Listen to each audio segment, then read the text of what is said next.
Hi, everybody. We took our few minutes break and now we are back for the final session of the day. I'm joined by Denis Wolowiecki. He's the executive director at CAPS Research. And we're going to talk a little bit about the nasty problem of supply chain risk.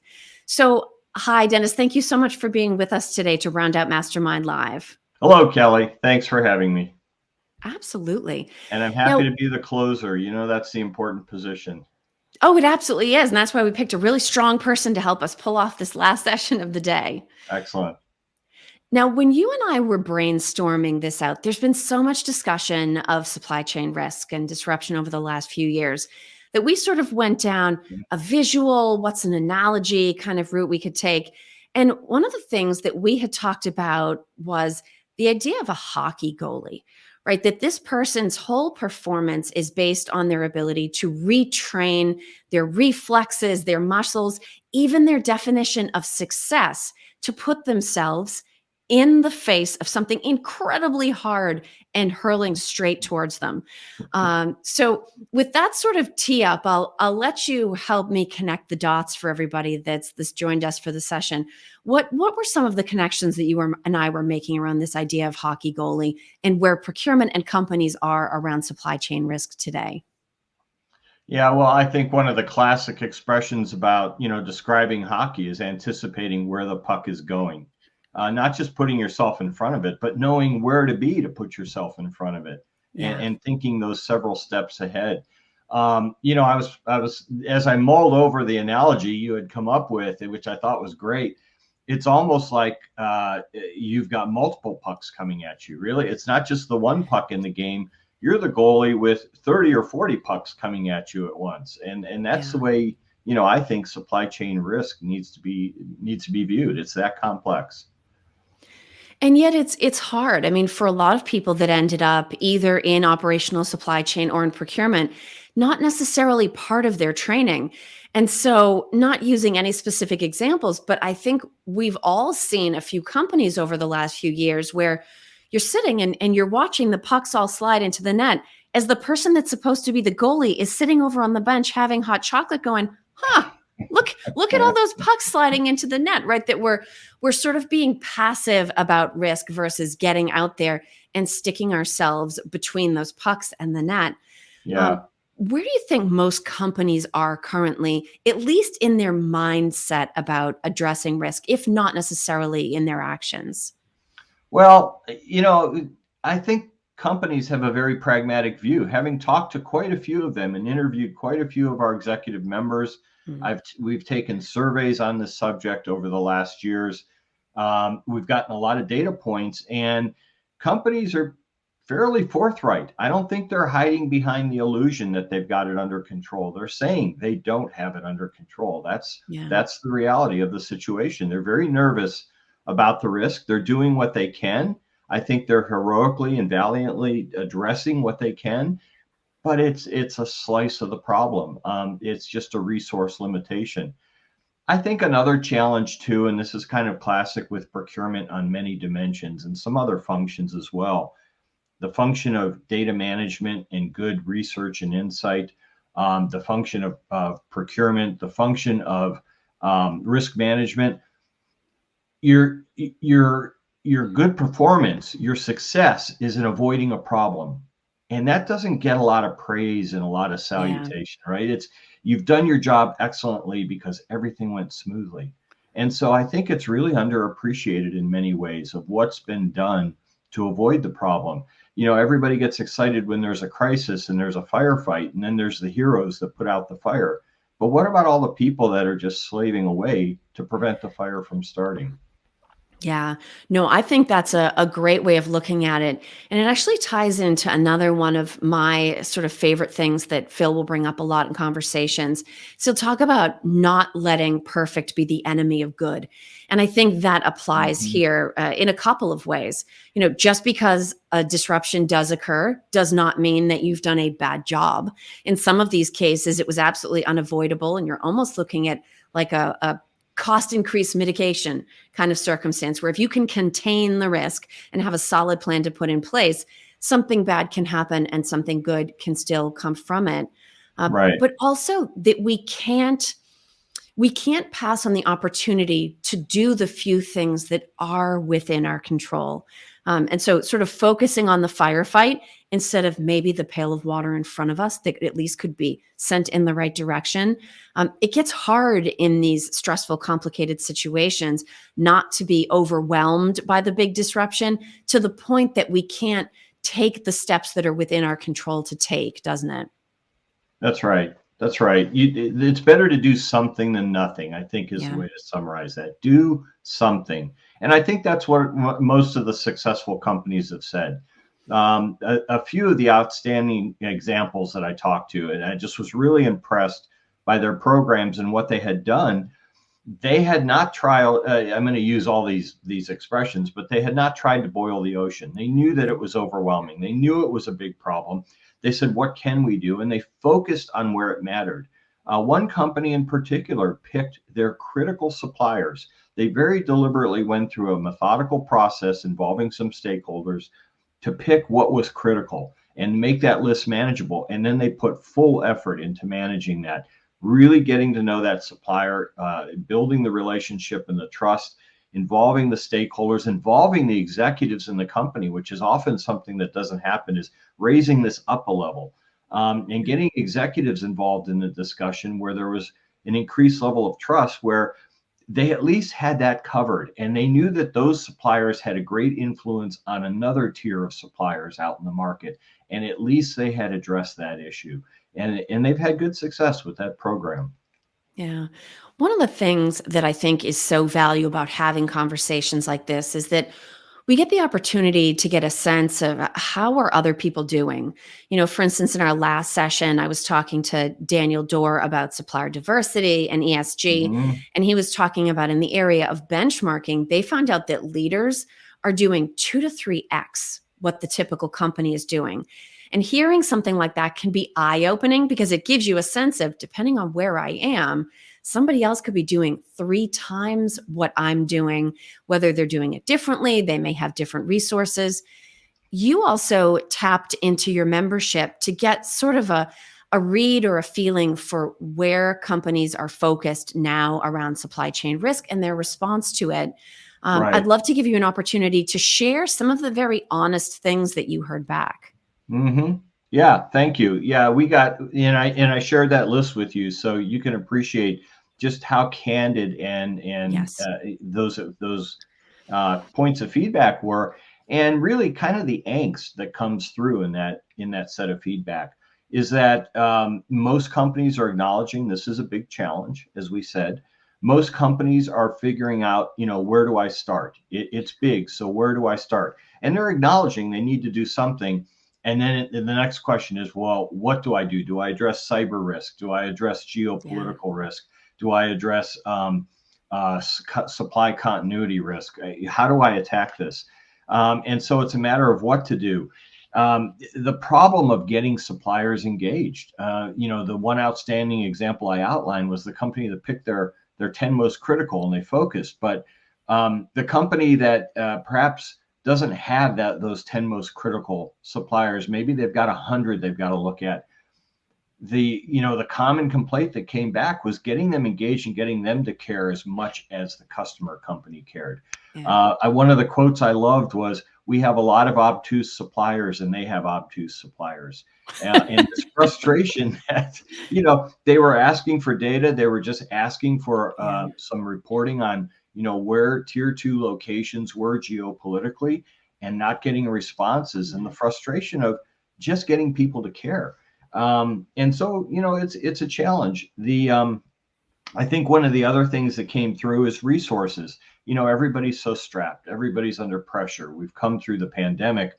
We've come through a lot of these continuity problems. People are now fighting inflation around key commodities. Teams have been short. Some teams have been short staffed.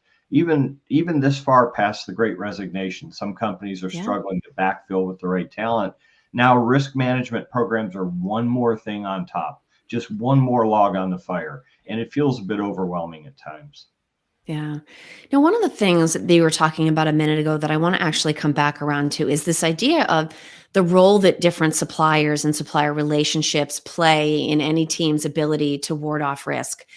And you had brought up the idea of nexus suppliers when we spoke.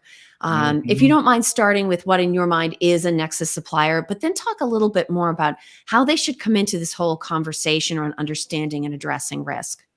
Yeah, and let me paint a visual. We don't have the benefit of a slide in front of us, but I'll try to describe a visual. And I want to give proper credit to on this whole concept. A lot of great research in this area by Professor Tom Choi at Arizona State University, who I think really coined the term nexus supplier. And the concept is if you think of your bill of materials around your goods and services, you just imagine this diagram, this network that branches out. I've got a product and it's got these components. And then those components have their components. And as you go to the right on this diagram, it just branches out and explodes into this network of parts and services and suppliers. So it gets very complex very quickly, which is part of the problem, just the way this geometrically progresses in complexity. Well, if you take one supplier or one product, one set of parts with that branching, and you take another one and you start to overlay them, you will find there are points of intersection. There are those suppliers in that network. And maybe you're building electronic products and there's a supplier of electrical connectors, a special electrical connector. That electrical connector or that supplier is common to 4 or 5 of your products and maybe 5 or 6 of your sub suppliers. They're all going to the same place. If that plant has a fire or that Yeah. plant has a tsunami that floods the plant, everybody can't get that connector. Now suddenly you're affected in 5 or 6 areas. So this concept of a nexus supplier, and this work was done with with a leading automotive company, a very well-known automotive company, to identify some of these pinch points where these critical suppliers can be the linchpin that stops a lot of things from happening. Well, and it's interesting because so many times procurement's response to risk is to diversify the supply base, not in the sense of certified diverse owned businesses, but in the sense of, okay, this component or service is really important. I need to make sure I'm getting it from more than one place. Yeah, But if those providers have the same second tier of their supply chain, you actually haven't diversified things or mitigated risk at all. no, You've probably just made it cost a little bit more to have the exact same risk exposure you had by working through one supplier. that's right. And in some cases, dual or triple sources of supply are a perfectly prudent, Yeah. strategy around critical issues, and it's done. But you can't just double up your supply base across the board. And we see some of that reaction in some of our risk surveys and our research that we've done. We've seen two key reactions to risk, and they're kind of what I call the brute force or the big hammer approach. One is just stock up on inventory, just buffer up and be safe. A lot of companies did that, and we've heard all the issues around inventory and Oh, excess yeah. inventory in the supply chain. It became a problem. The other thing a lot of companies did is just dual up on sources. And now you've got twice the supply base to manage. Now you've got two channels of risk to manage. You might have balanced some things out or you might have mitigated some problems, but now you've created other problems. And we've seen that in the research we've done. Let me tell you another interesting example. This one's fascinating. I encountered this at one of the companies I worked with. They had very deliberately gone out and dual sourced a very critical product.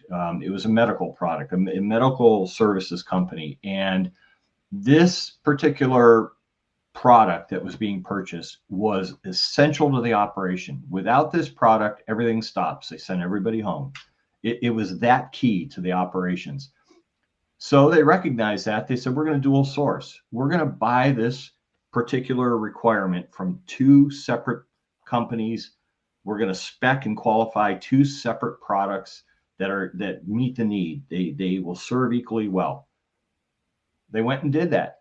And then they found out the hard way when Hurricane Maria hit the island of Puerto Rico. They found out Mm. both of those suppliers were manufacturing their products on the island of Puerto Rico. Ugh.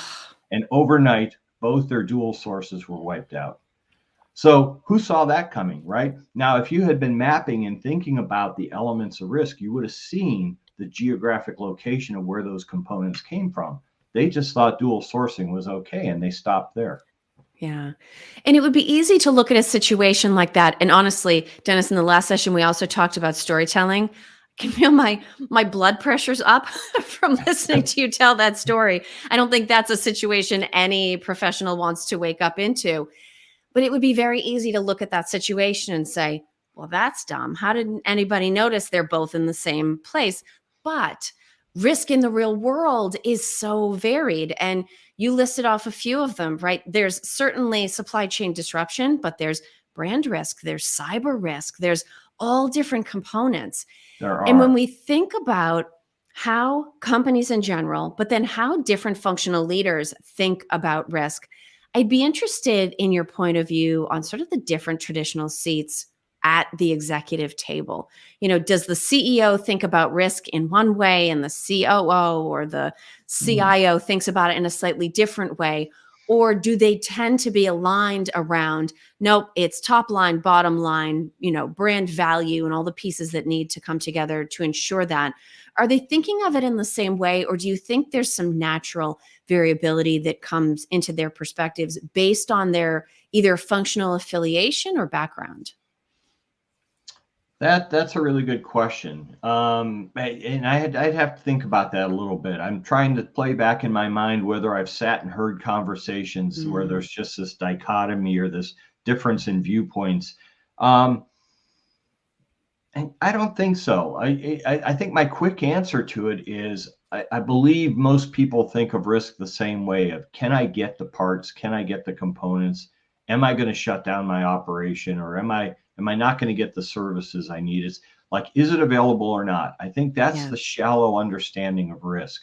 You, I, I don't know that it's been fully appreciated. You have to peel that down a couple, two, three more levels of, is there, like you say, cyber risk, financial risk, geopolitical turmoil, weather related risk? Are you in a tsunami or hurricane zone? Yeah. That comes after the fact of, can I get the part or not?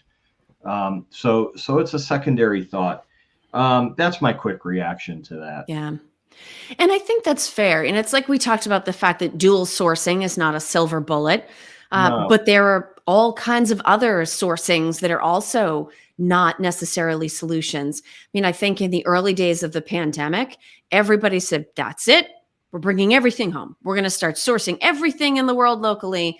Not realistic, right? Then there were approaches like China yeah, plus one, or, well, I can't bring it home, but I'm going to nearshore it. And then there's that all sort of of those, evolved right? into friend shoring, right? It's a friendly country, a friendly economy. To what extent are we figuring out that, like everything else, all of those are a lot more complex than they initially seem? Well, very much so. We've done excellent research with Professor Greg Collins and Professor Adagokioki at Arizona State University. They've done fantastic work, and they portfolioed all of those things you described. Nearshoring, friendshoring, reshoring, China plus one, all the above. Yeah. And this whole portfolio of solutions is available, but none of them is a silver bullet, as you say, and none of them is easy. And Greg Collins is very clear about that. And he's done great work to start to outline the methodical process by which you start to shift your supply chain. And the simple soundbite around that is, look, it took us 30 or 40 years to create this problem with the deliberate offshoring. Yeah. I don't know that it'll take us 30 or 40 years to unwind it if it's a crisis, but it's not going to happen in 1 year. It's going to take some time. It took us a long time to create it. It's going to take us some time to unwind it. Another factor, let me touch back on cybersecurity. Maybe this one will make your hair stand up too. Uh, My blood pressure's already up, Dennis. Go slow. yeah, well, let's pile on. So, um, we did some really interesting research, and I've got to give some credit to Professor Rob Hanfield at North Carolina State University, identifying the fact that when we think about cyber risk and we think about the Mm, risk of connecting with our suppliers and more seamlessly communicating with our suppliers and interacting, there's all this electronic data exchange, right? So that's a natural pathway for cyber risk. And we've seen that happening in the world. There's been very prominent and unfortunate examples, like with Toyota and Honda and various other very large companies. No one's immune. Now, part of the problem is, and it goes back to your last presenter, there's a lot of attention on diversity spend, and a yeah. lot of attention on developing smaller and disadvantaged suppliers and bringing them into your portfolio.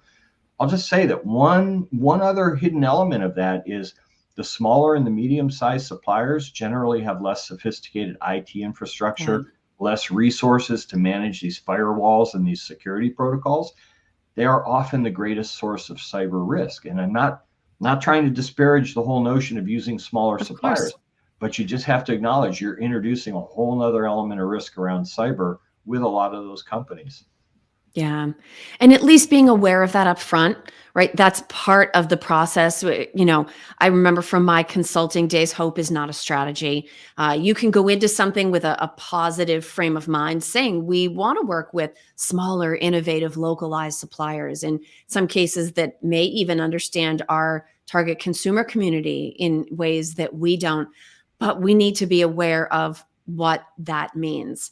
And I Yes. think we started today by talking about the goalie who has to train themselves to get hit by the puck.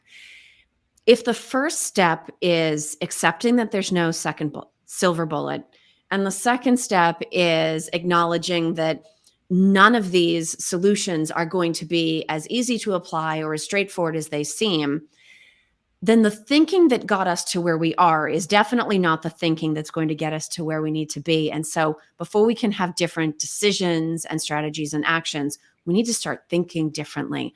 How can procurement and supply chain professionals start training themselves or incentivizing themselves or challenging themselves even to think differently so that we're not applying old approaches that aren't truly suited for the world we find ourselves doing business in?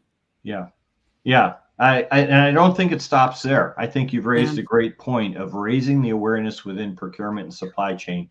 It's another set of skills that has to be in our portfolio and in our base of talent, is this mindset and this thinking about risk. It's part of what we have to do.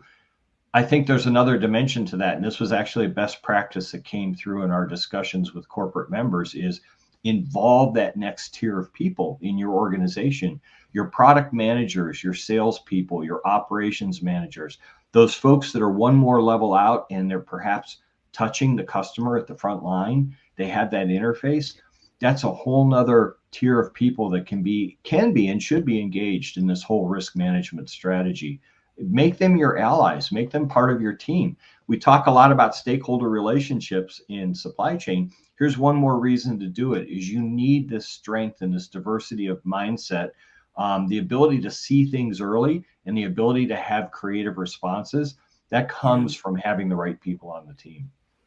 And I think that idea of having creative responses is easy to say, but challenging to do. And it's almost like in order to get ourselves into that frame of mind constantly, procurement almost needs to start wargaming. We say, okay, what if this? What are our options? What if that? What are Mhm. our options? I don't know how many procurement teams are doing that today. I don't know if that's something that ever comes up in conversations, but instead of the sort of natural human, I'm going to speed to the answer. I want to know the right answer. It's almost like we need to stop and go a little bit slower and spend a little bit more time thinking, okay, maybe that seems like the obvious answer, but if I change this circumstance and I alter that parameter, sort of like optimization we used to do when the tech was a little bit less sophisticated and we were more reliant on spreadsheets for these things. You have to make assumptions and then deliberately go in and change those assumptions to see what happens to the path that you've chosen. Feels like Right. that's the kind of activity that more teams need to spend time doing. Yeah, and unfortunately, that's one of those things that wargaming is an excellent idea. I love it. Um, that might be one of those activities that gets pushed to the side in the reality of the day-to-day Yeah. firefight. I'm sorry to say, but likely that can happen. But here's a great idea. You remind me of something. So we had our CAPS Executive Leader Summit about 2.5 weeks ago. And part of the presentations over the day and a half were around artificial intelligence. And Mm. I've got to give credit to Dr. Daniel Finkenstadt, who joined us. He's with Wolf State Consulting, but he's also a great technology expert teaching some of our military leaders. Um, he ran a great simulation live on screen around risk mitigation and risk planning, which is kind of touching on what you said around wargaming. Here are my scenarios. Here's my situation. What could happen? What could I do about it? And the AI was churning through the possibilities of Interesting. things to think about. So teams that are strapped for resources and time, that's one idea. Go out there and start AIing the what ifs around these things. No, I think that's a great suggestion. We've certainly had conversations about AI today. As you imagine, that came up in several sessions, but sometimes the challenge is in figuring out how to apply it. And one Hmm. of the things that we heard earlier in the session with Lavinier AI is that it's not just about having sort of this magical box that can give you an amazing answer in response to some, formatted copy that you put in. It's about getting better at learning how to prompt and work with the technology so that it gives you richer and richer solutions. And it's almost like it becomes a feedback loop, because thinking Yes. creatively and approaching things creatively is a skill. I mean, it's a muscle like anything else. And Your for people have procurement, to learn from this, right? It can't just be a exactly. machine exercise. Your people have to learn from this. Yeah. No, and learning to think creatively. I mean, so many times, even in our content creation journey, people see the final output. But let me tell you, the journey to that final output was really bumpy, and there were some Yes, delays and there were some turns we didn't expect it to take. But it's really that process and going through it over and over again, hitting a roadblock, having to figure a way around it. It's that sort of thinking more than any specific skill set probably today that's going to maybe distinguish the leaders from not necessarily the followers, but sort of the main pack. right, right. And we clearly see that. I mean, I can't point to it yet with risk, but I can tell you that as we mine through the CAPS data and we Mm, look at what separates high performance from low performance, you can definitely see around various parameters of ROI, around team performance, team size, workload capacity. You yeah. see the segmentation of the top performers and the lower performers. Goes back to your point about somebody saying, oh, someone else is doing 2 to 3 times what I'm doing. How is Yeah. that possible? That happens, and we see it in our data. And the next step is learn, figure it out. Go look at your parameters and what you're doing and what the other folks are doing. Figure out where your gap is. Yeah. Now, Dennis, since you're our last official session, I want to give you sort of an opportunity just to look ahead a little bit. We've looked back today. We've looked forward a little bit speculatively in some of the sessions. We found out that the metaverse isn't coming; it's already here, right? So we've sort of played with this idea of time.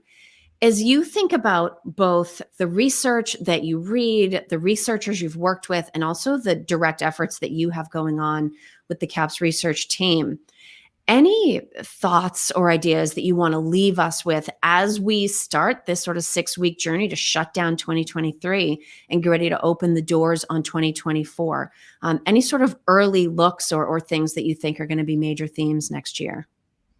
Well, thank you. And I'll tell you one of the things we're going to put, we already are, we're pushing it quite strongly because I believe it's the right thing, is take a pause and think about your fundamentals. Get your house in order. Yeah. People say that kind of glibly, and I don't know that it gets a long enough pause to really let it sink in. Is we are seeing tremendous opportunity as we look at a number of companies and have had a number of experiences, tremendous opportunities to just kind of take a half step back and get the fundamental things right. Get a thorough spend assessment.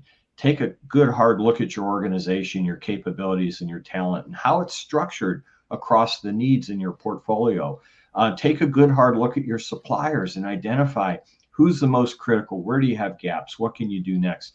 I think there's this relentless charge forward of, what's the next piece of technology I need, or what Yeah. new process can I be adopting? And sometimes you're building on top of something that's not foundationally strong. This is a good time to take a pause and say, do I have the base, the solid Yeah. base that I want to build all of these excellent improvements? I think that's a terrific call out. There's never a scenario, whether it's wargaming or AI or something entirely different, where procurement doesn't need incredibly strong fundamentals in a much Right. larger number of categories than most people outside of procurement realize we need to have skills in. So, Dennis, on that note, I want to thank you for being with us, not only to get your point of view for half an hour, but to help us wrap up the event. Thank you so much for joining us for this final session. And thanks for having me. It's been a pleasure. All the best, Kelly. Thank you so much.